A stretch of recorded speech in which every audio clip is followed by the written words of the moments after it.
Our first speaker of the afternoon is famous for telling his story and experiences as a father supporting his son through addiction, relapse, and recovery. This story has shaped his national advocacy efforts to end the addiction crisis in America. David Sheff is the author of several books, including Beautiful Boy, which was a #1 New York Times bestseller, and it was based on his article, My Addicted Son, which appeared in the New York Times Magazine and won a special award from the American Psychology Association for outstanding contribution to the understanding of addiction. It was later produced into a major motion picture movie. I guess a motion picture and a movie are the same thing, but anyway, it was very major. But it featured Steve Corell. Many of you have probably seen it. Also, Timothy Chalamet came out in October of 2018, received rare reviews from critics. If you haven't seen it, we would recommend it. I'm sure it's available online. In 2009, David was named to the Time 100 Time magazine's list of the world's most influential people. He recently launched the Beautiful Boy Fund, devoted to making quality, evidence-based treatment available to people who need it, and identifying and supporting research to further the field of addiction medicine. We can see him on the screen, and you're about to see him too, but welcome, David, to Recovery Reinvented. Yay! Woo! Well, what can I say? Thank you so much. I mean, I'm grateful to be here. I wish I was there in person. I was looking forward to this at one point, to getting on a plane, but that, I guess, isn't going to happen until next time. But Governor Burnham and First Lady Catherine, I mean, what can I say? I believe, I mean, we are in the middle of a crisis that everyone is talking about, understandably, the COVID crisis.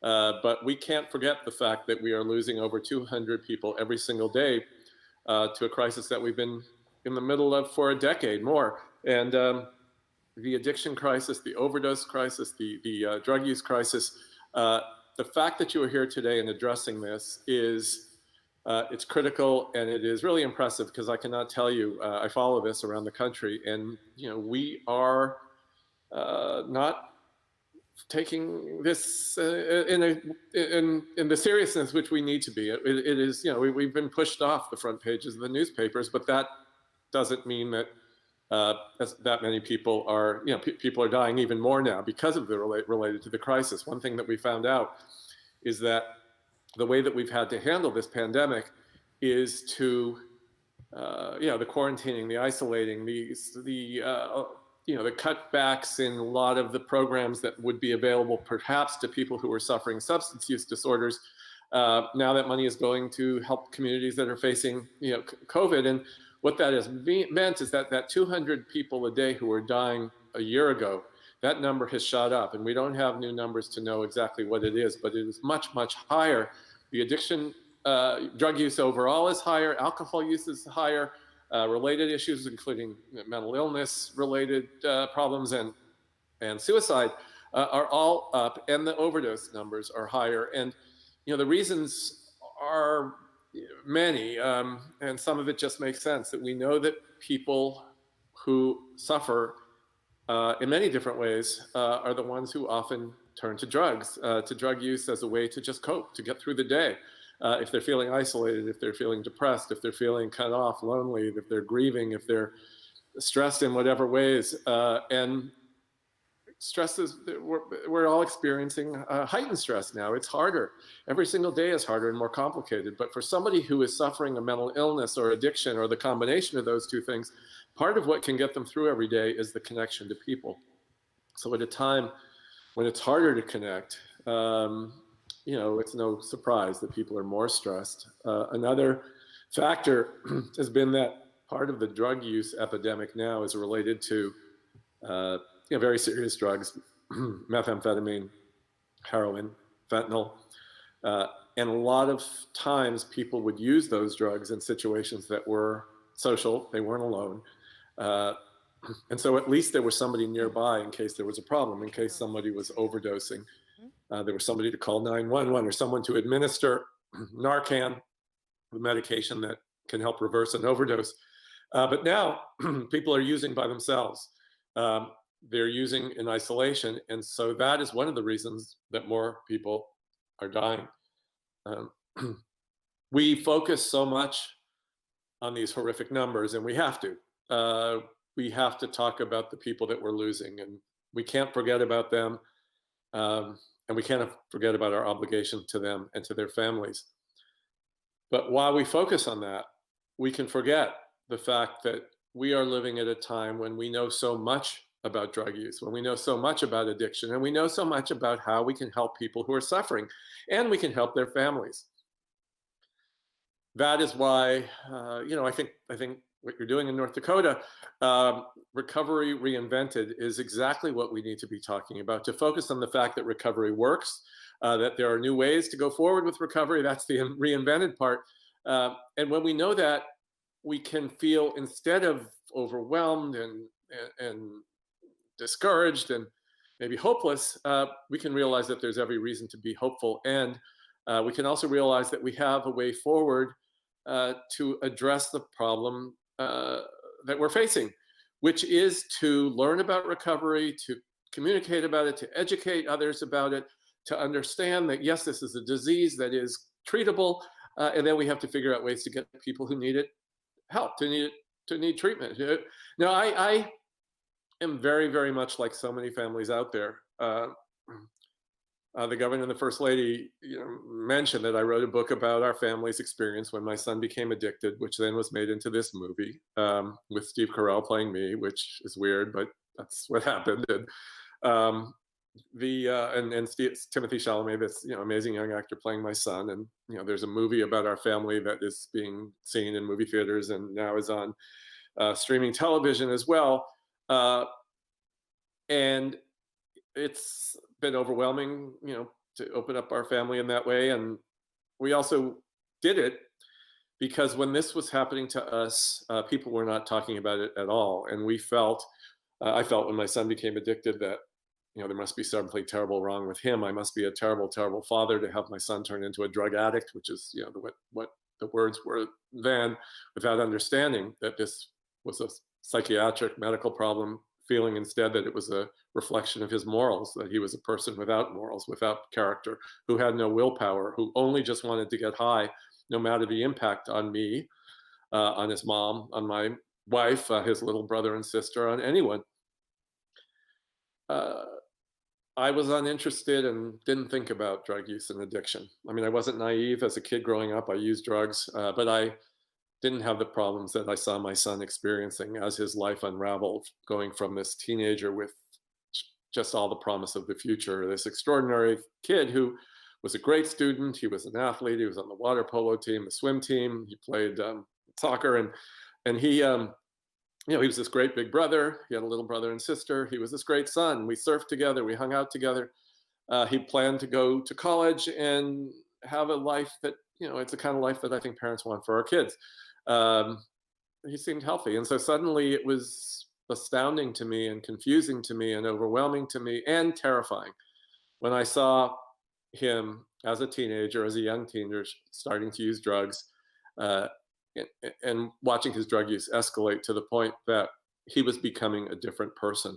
He got into trouble that was unimaginable to me. He was arrested. He broke into our home. He broke into friends' homes. We had to have the locks on our house changed. When the locksmith came here, he asked me, if we'd had break-ins, and, I had to tell him in a way that, made me cry, that it was my son who was breaking into our home. I mean, what was going on with my son? It didn't make any sense.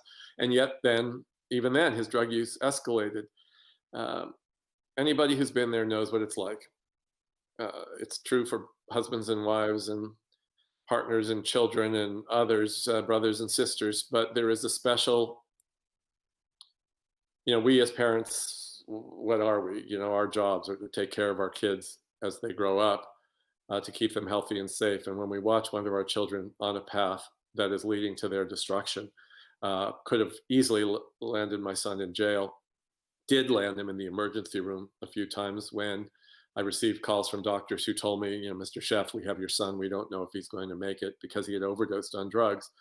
My life became, as I write in one of my stories about this, I became addicted to my son's addiction, obsessed with trying to help him survive. Families who've been there know. People who haven't been there don't quite understand it. They say that addiction is a family disease. And at first, when I heard that, I sort of rolled my eyes and said, no, this isn't a family disease. This is a problem my son is experiencing. He's the one who's using drugs. He has to stop using drugs and we'll go back to normal. But I learned that everyone who is addicted has an impact on those around him and their families.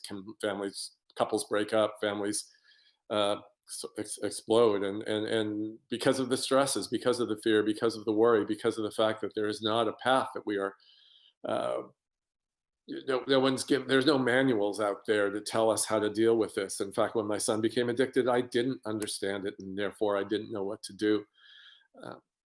Just to roll forward very quickly, because we want to talk about the issues that we're all facing right now, the ones that the governor and the first lady mentioned, that came up in so many of those beautiful stories in the video that we just saw.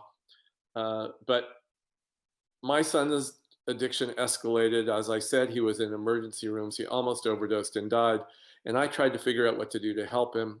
I entered what we call an addiction treatment mental health care system in this country that was overwhelming.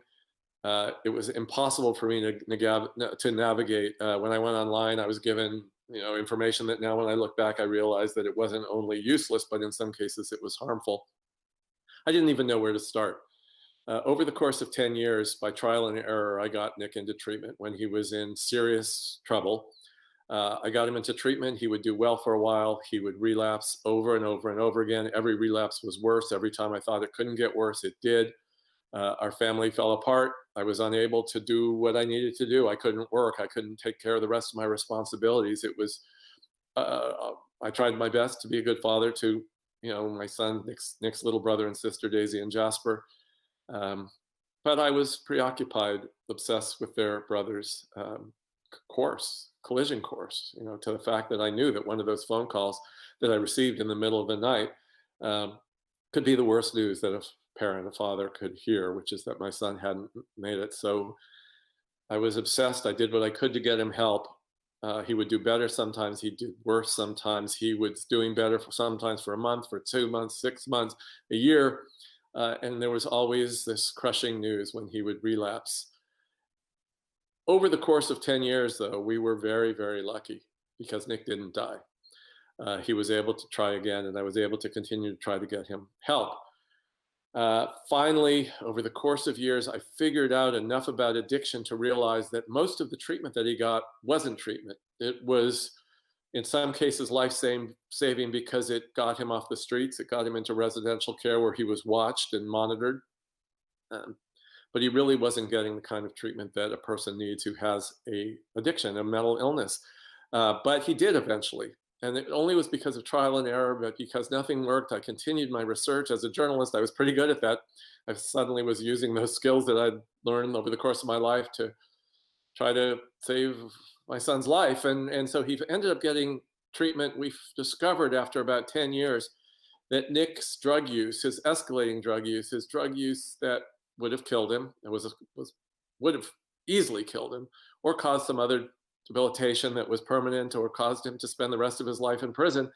It was related to the fact that he didn't only have addiction, or in some ways his addiction, his drug use was tied to the fact that he had some very serious mental illnesses.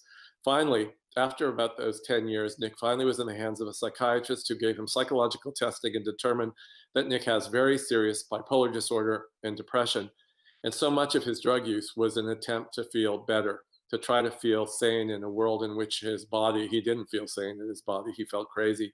And a lot of his impulsive behavior, a lot of his dangerous behavior, a lot of the drug use itself, the escalating drug use, was an attempt to feel better.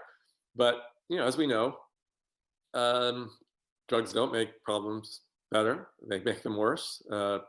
Nick took drugs to feel less depressed, but drugs are depressants, so he felt worse. To feel less anxious, they made it worse. But eventually, in the care of a doctor who figured out what was going on, who treated him simultaneously for his drug addiction and also for his mental illnesses, he was in therapy and is still in therapy and is on psychiatric medications to deal with his bipolar and depression. He got sober and he stayed sober and he's been sober for 10 years, which is a miracle. There was a time that I didn't think Nick was going to make it to 21, and he just celebrated his 38th birthday. I'm reminded every day of what a miracle it is and how lucky we are when I get messages by, Twitter, private messages or other social media, or I get messages by email, or letters are forwarded to me from my publisher that tell me from people all over the country and the world that their story is our story. They relate in every way. Maybe the drugs were different. The projection,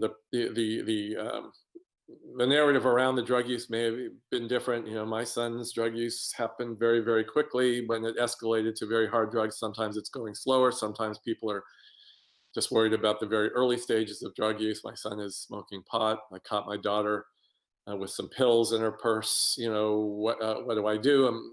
But oftentimes I hear from people whose stories were very similar to ours, except, as they say, over and over again, they say to me, how did you get into our home? Our story is your story. Your family is our story. But our story had a different ending. My beautiful boy died, or my lovely daughter didn't make it. And so I'm reminded every time I hear of those stories, first of all, of course, how lucky we are, how lucky I am to be able to be here and talk about my son, who now has moved up and lives near me and who we spend time with. We had dinner together. We surfed together yesterday. I mean, how lucky I am when I am brokenhearted by the stories of so many other people. And the other thing I am reminded of is it goes back to the fact that we are living in a society that does not address people with any mental illnesses, any psychiatric disorders well. And when addiction is involved, which it often always is, we completely are failing. That's slowly shifting because of the opioid epidemic that raged through the country and continues to. And before that, the methamphetamine epidemic. We have been focusing on drug use and overdose and drug treatment in a new way, but it has been very slow to change. One of the hopeful things, and I hear this more and more, is that we recognize, first of all, that this is a family disease and that we cannot do what we did in the past because of the shame, because of the stigma around drug use. As I said, I kept this hidden because I must be a terrible father. I didn't want people to judge me. I didn't want people to judge my son. Now that we know that this is so prevalent, we understand that we aren't alone. It's one of the reasons it's so important that we share our stories on days like today. We aren't alone, so we can support each other and we can offer each other advice. We can learn from each other's stories. And there is a path to follow once we understand that kids who are using drugs, or adults, anyone who's using drugs, whose drug use is to the point that it is impacting their lives in a negative way or impacting the lives of their families or others around them, we understand that they are ill. It took me a long time to believe that. To me, people would talk about the disease of addiction, and I would look at it and look at my son, and I would think, this isn't a disease. Nick isn't sick. Nick is this selfish teenager who just wants to get high. He doesn't care about anything other than that. But over time, when I started to do the research to understand what was going on with Nick, and I understood that the brains of people who have addiction function differently than others, than the normal, quote unquote, normal brain, and that it is an illness. It's a psychiatric mental illness that causes people to do things that they never, ever would do if they weren't using drugs, if they weren't addicted. I used to say, when I watched my son from afar, when he was doing things that were inconceivable to me, as I said, breaking in, running away, getting in situations that were inconceivable, appalling. I used to say, he's crazy, he's out of his mind. And he was. He was crazy, because people who are addicted, whose brains are impacted by drugs, are crazy. They are not functioning in ways that they would function if drugs were not impacting their neurology, the fact that they cannot think clearly because they are addicted. One drug user explained it in a way that was very piercingly simple for me to see it in a way that I didn't see it before that, which is that he said that when a person is addicted, just all of us need air. We need oxygen. We know that. If we are deprived of oxygen, we know we're going to die. Our instincts, our primal instincts kick in, and we will do everything we can to get more air. We will kick and scratch and whatever is required because we need to breathe. When a person becomes addicted, the feeling that they have, the physical feeling as well as the emotional piece, psychiatric, psychological piece, is that they need drugs in order to survive. They will die without them. So at that point, that's why the behavior around drug use is so appalling. People will do anything it can to get more drugs because that is what they feel that they need to survive. And that isn't a choice. No one chooses to become addicted. No one chooses to be on the streets. And it's an appalling, dangerous, terrifying life. Their brains have changed to the point that in order to function, the brain has gotten changed to the point where normal for it is the presence of the drug. And so the idea that the drug will be deprived puts people into a panic, and it causes them to relapse over and over again. And then when you mix into the equation the fact that so many people who have addiction also have these psychiatric co-occurring disorders, what would happen with Nick is that he would get off drugs and treatment. He would be committed to staying sober. He did not want to relapse. But that did not attend to the fact that he had these serious illnesses, depression, bipolar disorder. So he would not be on drugs. And then he would become depressed to the point that he would be suicidal. He didn't see a point in living anymore. Or he would become so taken over by his bipolar disorder that he would feel crazy, and that he would have this, the other pole of bipolar disorder. One side is the depression, but the other side part of it is this incredible manic anxiety and he didn't ever learn how to cope with those feelings because he was using drugs since he was young. So he did what his body was telling him to do, was to get more drugs in order to escape that pain. When I learned that this was not a choice, that my son's brain was not functioning, and that when I told him, just stop using if you don't want this to keep happening, don't relapse, go for a run. I said, go for a bike ride, do something healthy. It wasn't that he didn't want to. He really wanted to. He couldn't.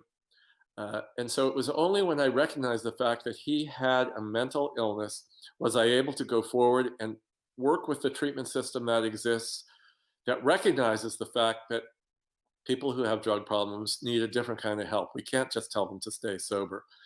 We can't just give them, put them in support groups, which can help enormously, but that's not enough for most people.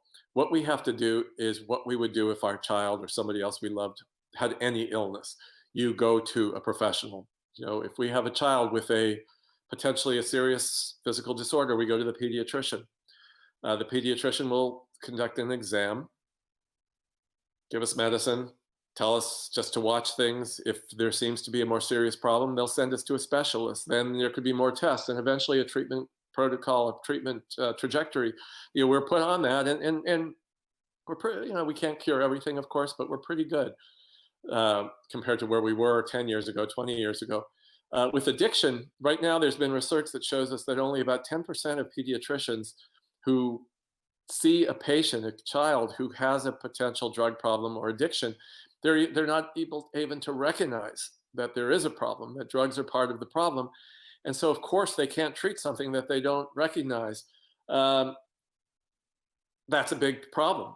We bring our kids to our pediatricians, we bring adults to general doctors, to internists, to help us figure out what's going on. If doctors aren't trained to recognize addiction, which most of them aren't still, it indicates that we have a very serious problem.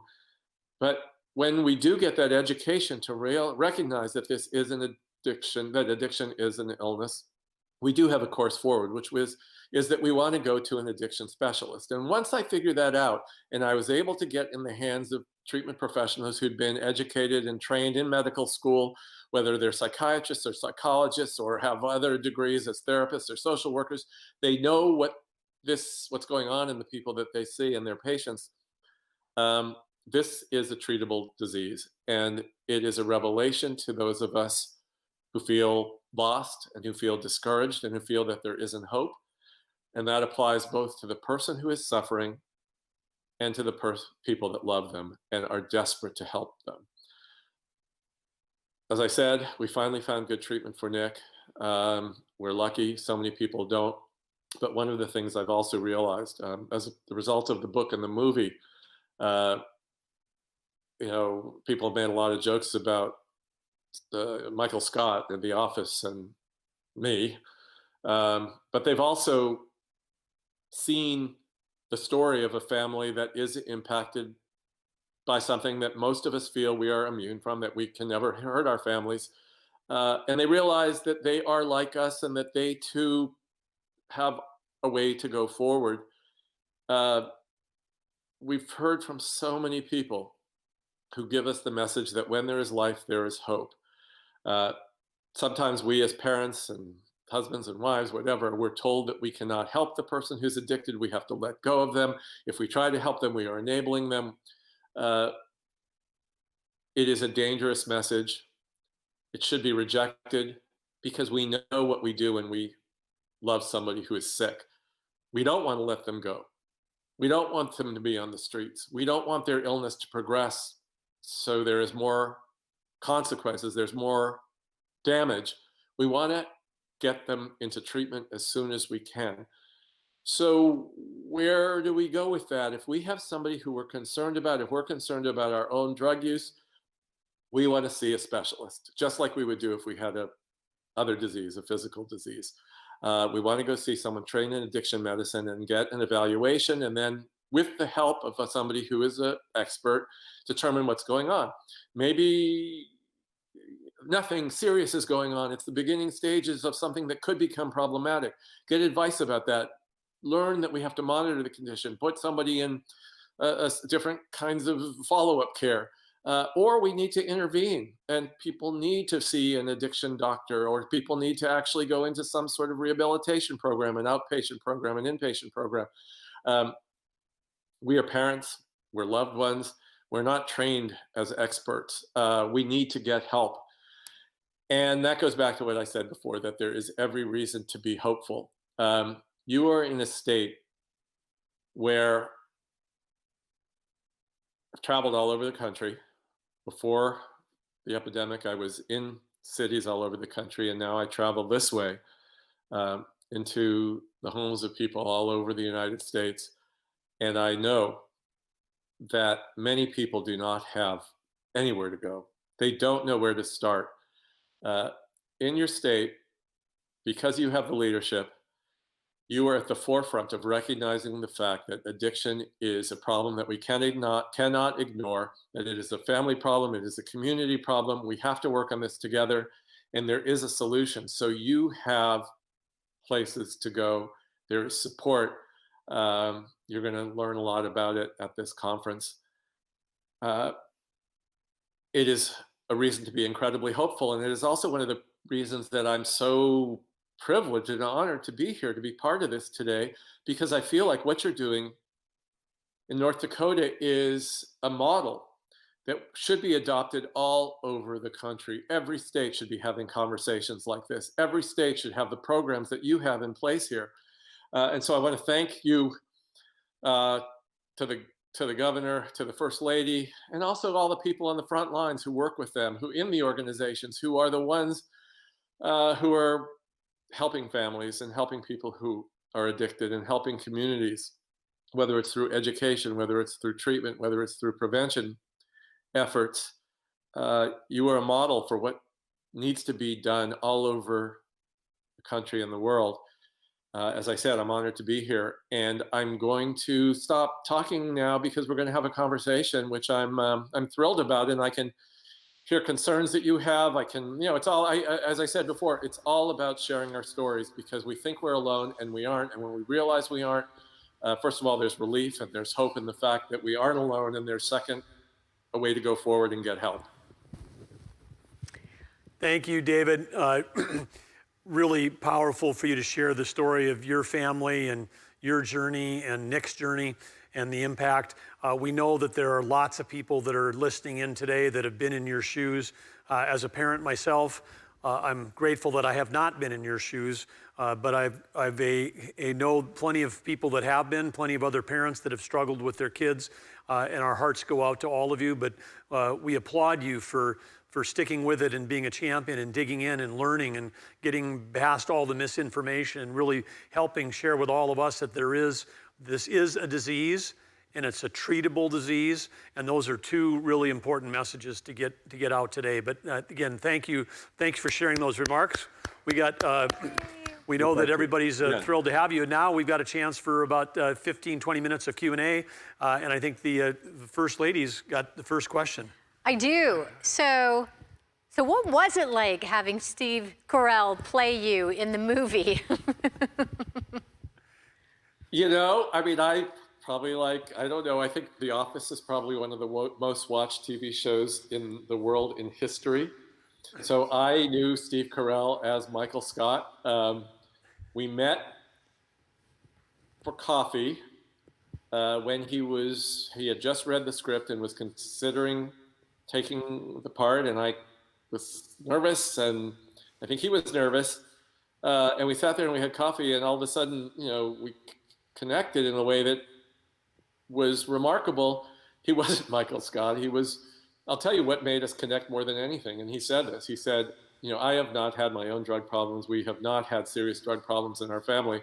But I read your story, and I will tell you where I am just like you, and that's because I'm a dad. And I know what it feels like to be a dad, and I know what it feels like to have, on one hand, the joyful experiences of being a father. On the other, my kids are younger than yours, and the idea that there is a point when I will have to allow them to grow up. I can't watch them 24 hours a day. I can't protect them, and I have to let go of some of that is terrifying to me. But it also connects me with this story that really is about the relationships within a family. Yes, the story is about drug use, but it really is about families, and it's about all of our families and the way we love each other, the way we try to help each other, the way we try to navigate the challenges in life.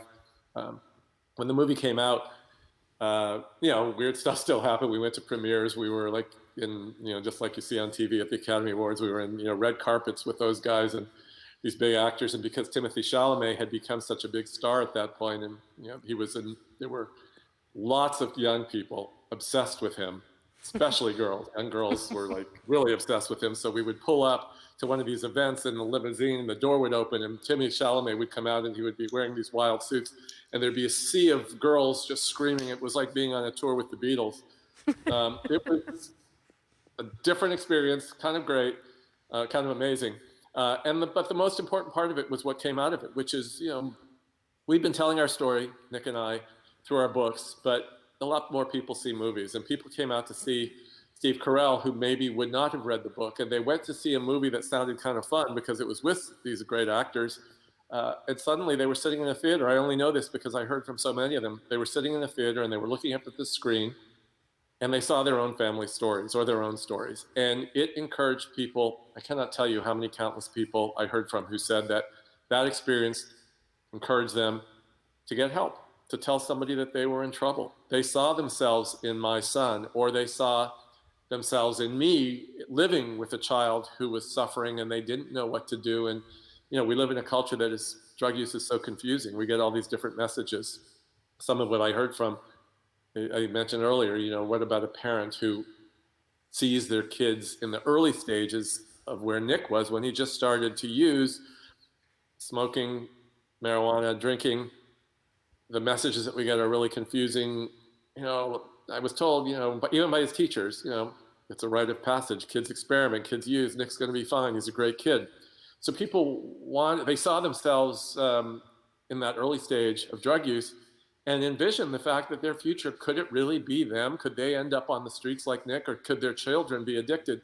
So it really started a conversation of people sharing their own stories and people asking for help, and that is huge. And I heard from so many people, and it also was about reconciliation, which was really beautiful, because the process of dealing with addiction in a family is so horrendous and so stressful that it can destroy a family. I talked about it before. And people become estranged. And a typical of many letters I got, but one that I remember because it was so beautifully said, was this guy who hadn't had any contact with his father for 10 years because he had become addicted. He was on the streets, he was committing crimes, he ended up in jail. And his father, even when he got in recovery, his father refused to see him. But a counselor convinced the father, the dad, to go see this movie with his son. And he said he was watching the film together, really nervous. His dad was obviously really nervous. They're sitting together. And he said all of a sudden he realized that his dad was holding his hand. And he said that he just broke down, and he said, I'd never been as grateful to feel so much pain. And he said that was the beginning of a new relationship for them. And there were stories like that. And so that's why, you know, the Hollywood thing was a blessing. Oh, Yeah, wow. amazing, amazing. That's a And of course, we've got questions coming in from our virtual attendees, and you mentioned Nick in recovery, but one of our viewers wants to know, of course, how's Nick doing today? Well, the big thing, of course, is that he's survived, which is, you know, the first lesson for people who think that there isn't hope. This idea that when there's life, there's hope. Nick was really in bad shape, as I said. I mean, a lot of the stories I hear from people, I realize I've learned how Nick's drug use was so extreme. The fact that he did end up addicted for 10 years and using every drug and every combination of drug, I realize how lucky we are. But the other message of Nick's story, a message for people who are dealing with this, their own addiction or their addiction in their family, is that, you know, I would never obviously want my son to go through the pain that he went through, or any child or any family. But there is something about going through trauma, if you survive, that really shifts the way that person is and the family is. And, you know, we do not take each other for granted anymore. I mean, not that we ever really did, but it's different now. I am grateful every single day that my son is alive. And his story also should be encouraging to other people, because even if there was a sense that, you know, Nick might not survive, there was also the sense that his years of drug use had such an impact on his life. He didn't finish school. He couldn't keep a job. He didn't have a resume that was worth anything. And most of all, he was using drugs that were, you know, toxic. And you know, people who use methamphetamine for years end up having serious psychiatric problems.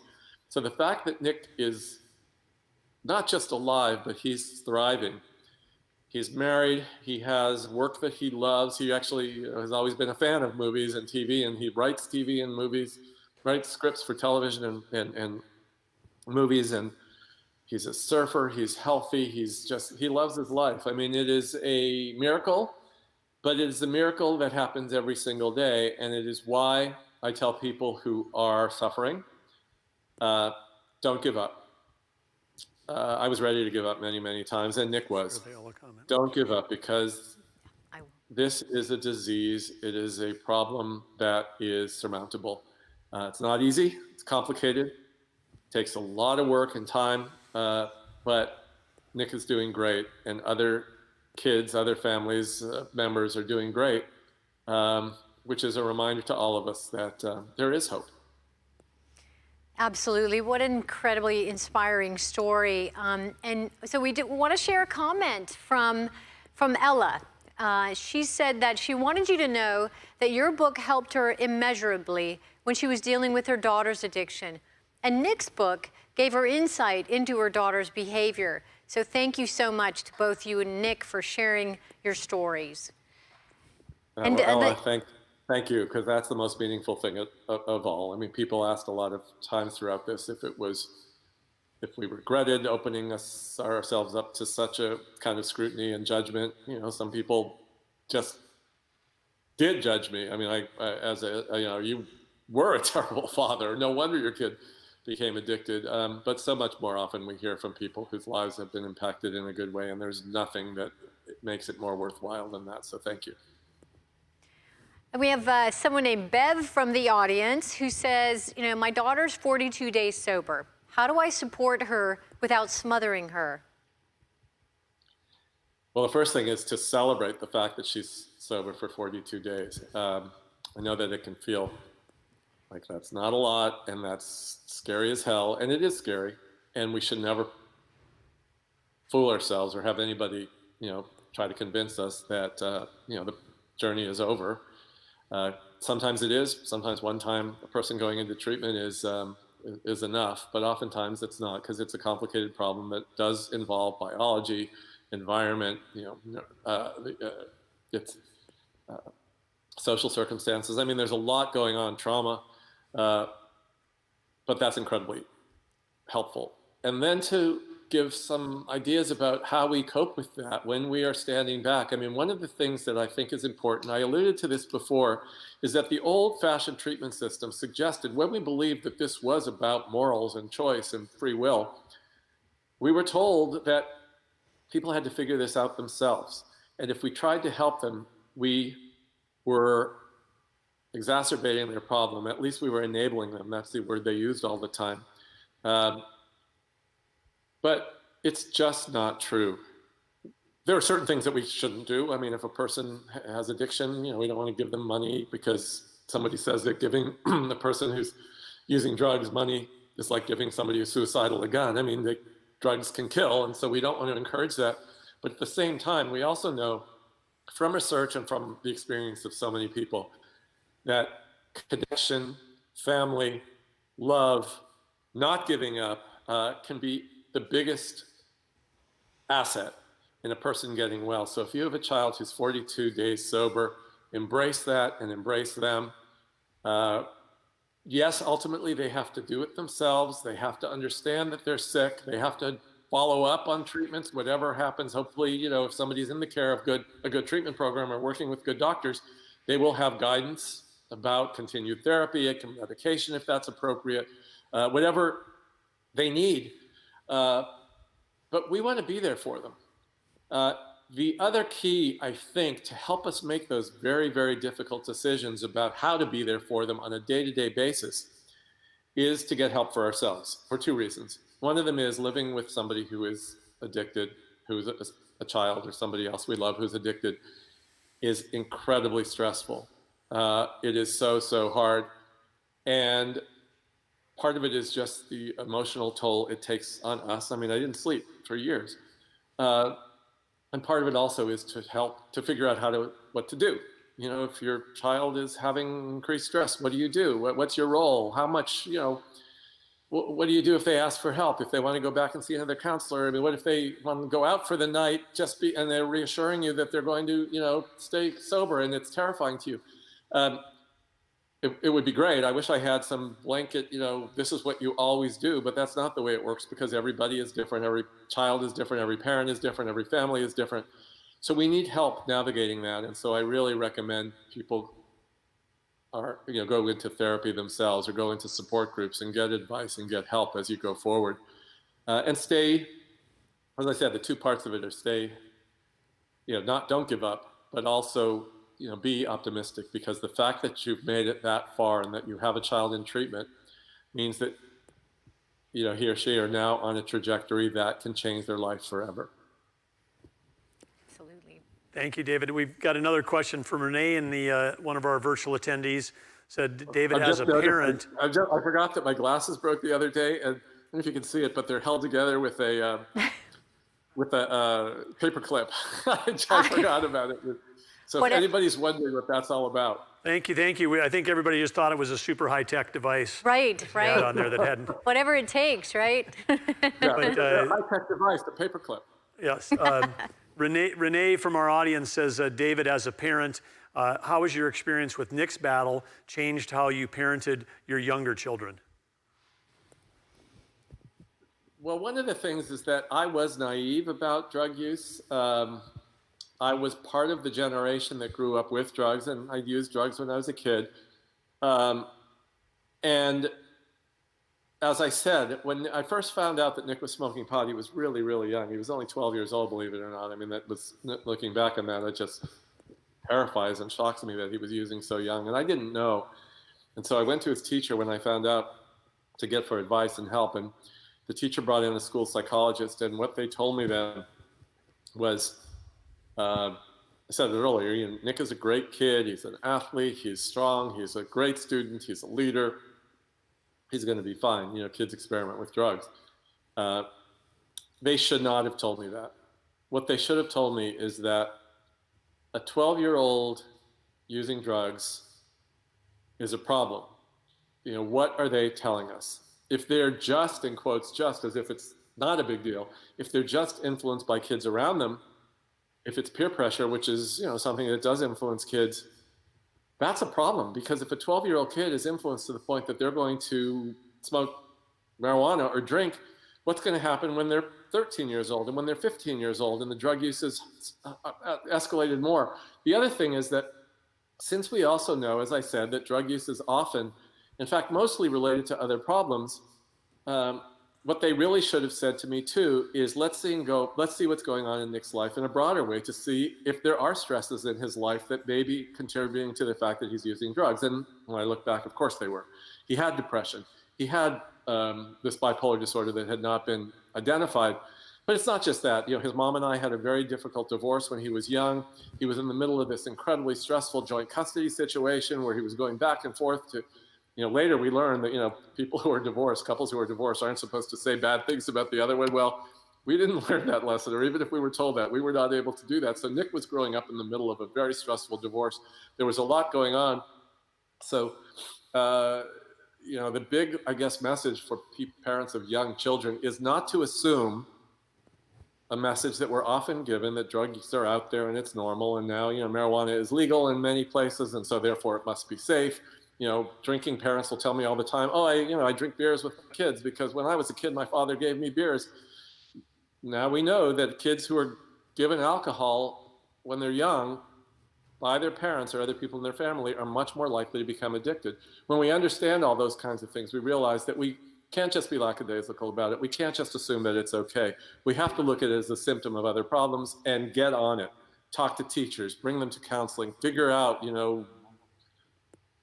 again, there's this sort of message that I repeat because I know that I felt this way when I was very isolated. When we become parents, it's hard, and we are somehow expected, or we feel we're expected, and even our society expects us to be everything for our kids, including the one who's recognizing problems and then intervening when they need help. But we can't be. We did not go to school to be psychiatrists or to be child psychologists or to be, counselors, to teachers. We need help. And that's when we got to get help. So if we're confused about it, the child's early drug use, or we're worried that they're experimenting with drugs, or they're worried, even if they're talking about drugs in a way that makes them so confused, how to have those conversations. Get help from schools, get help from professionals. So, wow, such good advice, such great advice. And, kind of a two-part question, and one would be, you hit on this topic of, the marijuana is legal, and I think there's a lot of evidence and surveys out there that show that young people believe that, marijuana is not harmful. And so, what are your thoughts on that? And then the other part of the question is, what did you do to find support? What kind of, did you find groups or friends, or what did you do when you were going through the journey? So two questions there. Okay. Well, the first one is, it is really worrying to me that the message is out there. I mean, kids, I'll go to school sometimes or meet with groups of kids, and if I start talking about drugs, they will very readily, get it and understand that heroin is dangerous. Doesn't mean they won't find their way there, because a lot of kids will start using pain pills that they'll either find or they'll buy from their friends or be given by their friends, Vicodin or OxyContin and things like that, and end up addicted to another opioid like heroin or fentanyl. But they get it, especially when they're young. But when you talk about marijuana, there is a lot of pushback. Marijuana is legal in many places. Marijuana is natural. It's not a big deal. You can't get addicted to marijuana. I did a lot of research that told me that all those myths are just wrong. And so we need to educate our kids. I spent a lot of time writing about this. I've gone to treatment programs around the country of, a program of kids in their early 20s and late 18, 19, 20, up to 25. And they're sitting in a room and there are maybe 40 kids, and They are there because they became addicted to marijuana, no other drugs. It's not like they were heroin addicts who also use marijuana. You don't go into treatment for a drug problem if you are using drugs in a way that doesn't impact your lives. And so their lives were being impacted. They couldn't not smoke. They were using it to deal with anxiety, to deal with social situations. They were getting in trouble. They were doing worse in school. They were having problems in their family. The idea that you can't get addicted to marijuana is just wrong. There is evidence that shows it. People say you can't die from marijuana. You can't overdose on marijuana in the same way you can on many other drugs. But marijuana leads to death all the time. It increases the likelihood that someone's going to get in a fatal traffic accident or other kind of accident. It increases the likelihood they're going to be in a situation where they will use harder drugs. So we cannot, the legalization question is a red herring. We can't focus on that because then we get into these arguments with our kids even, it's legal. That's not the point. The point is, alcohol is legal, but alcohol kills more people every single day than drugs. What are we going to do about that? Well, we have to educate our kids to the fact that alcohol is a very, very dangerous drug. People become addicted to it all the time, and people who become addicted can overdose and they can die. It gets them in all kinds of trouble, with the law. And, again, it doesn't have to be an alcohol overdose. It can be a car accident. So we need to recognize this, and that's when we need to both educate people and also go back to this same issue. Why do people use drugs? Let's help them before drugs become a solution, or at least appear to be a solution to their problem. Are they struggling in school? Get them support. Are they having stresses at home because, family discord? Let's get them help. Are they, suffering because of poverty, because of mental illness in their family? Or is a parent addicted or alcoholic and drunk and potentially violent? All those things make it more likely that someone's going to use drugs to the point that they're going to be in trouble.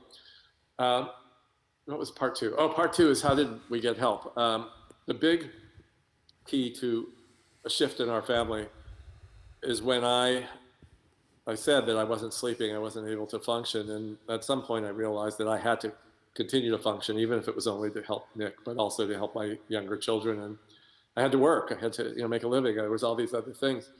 I resisted going to 12-step meetings, to Al-Anon, because to me it sounded really annoying at best. I mean, going and sitting in a church basement with a bunch of other parents, hand-wringing, telling, these very sad sob stories, and, drinking bad coffee and eating, cookies and whatever.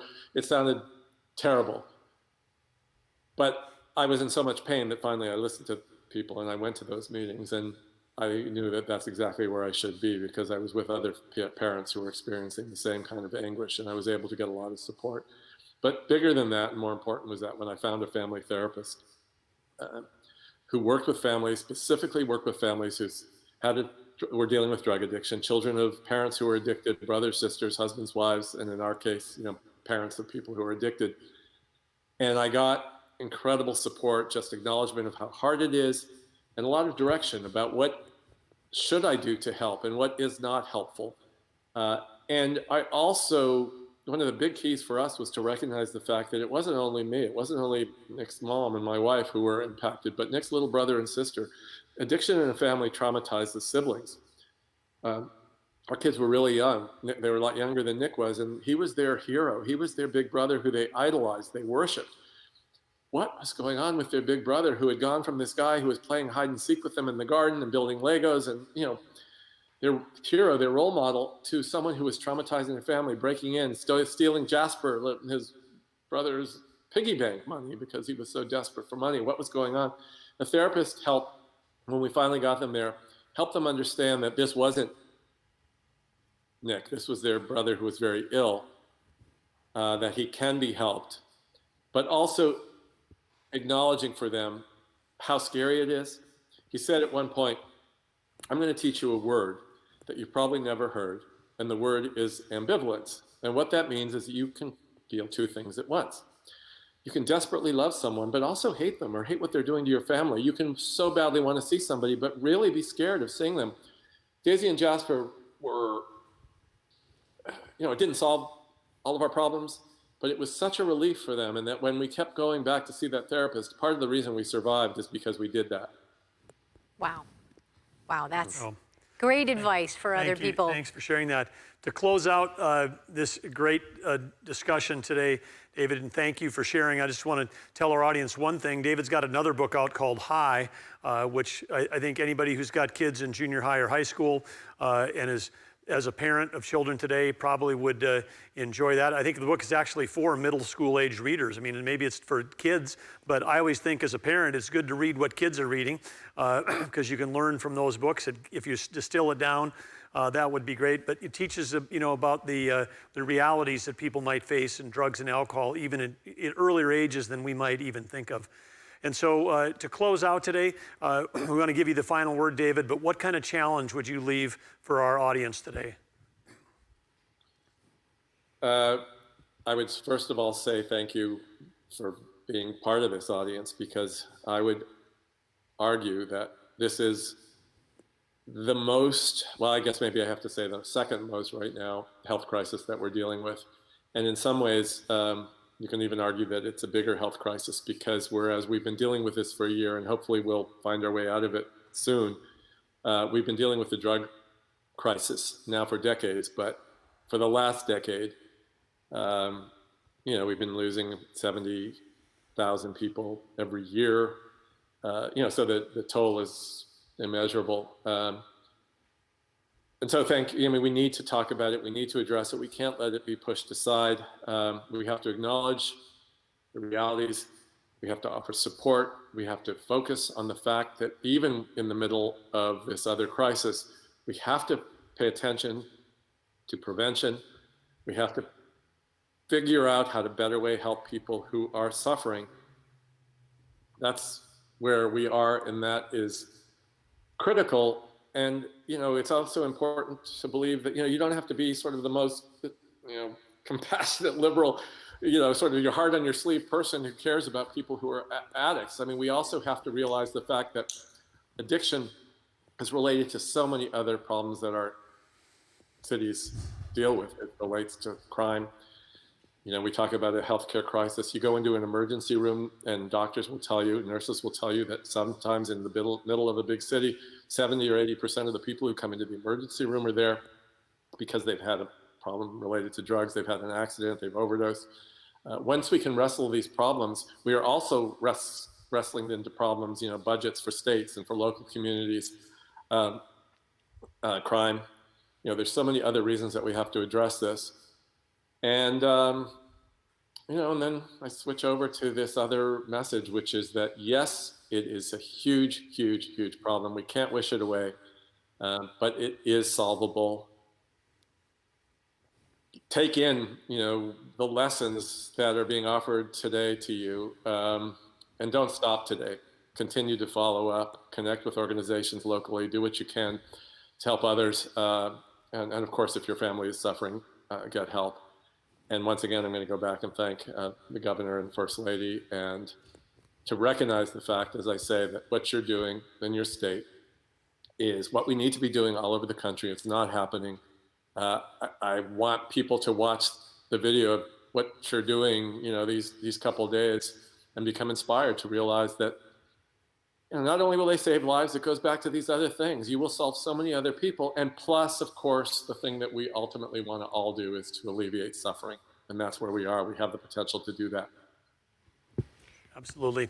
Thank you, David. Great being with you, and thanks for sharing your story and your inspiration with all the people tuning in today to Recovery Reinvented. Yeah, thank you so much, and thanks to you and Nick for, sharing your story, having the courage, all the advocacy work that you do out there related to the, this addiction crisis. Thank you so much. We're so grateful, and best wishes to you and Nick, and stay safe and well. Thank you so much. You too, and people who are tuned in. Bye-bye. Thank you. Bye-bye. Yay. We'd like to invite everybody that's watching today to join in the continued conversation surrounding David Sheff's beautiful boy. The North Dakota State Library, fabulous organization with an amazing history. They've graciously created a book club kit.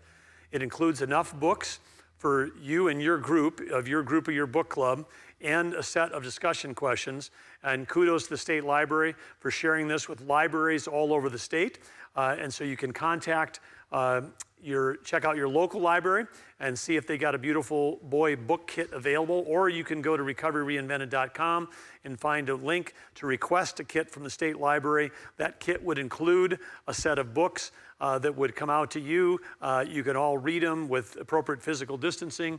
You could get together on a Zoom or a Teams meeting and have a book club virtually, but it'd be a great way to start a dialogue around addiction and recovery in your family, your neighborhood, your church group, or with your coworkers. Yeah, that's so cool. Awesome. Thank you, State Library. Check it out.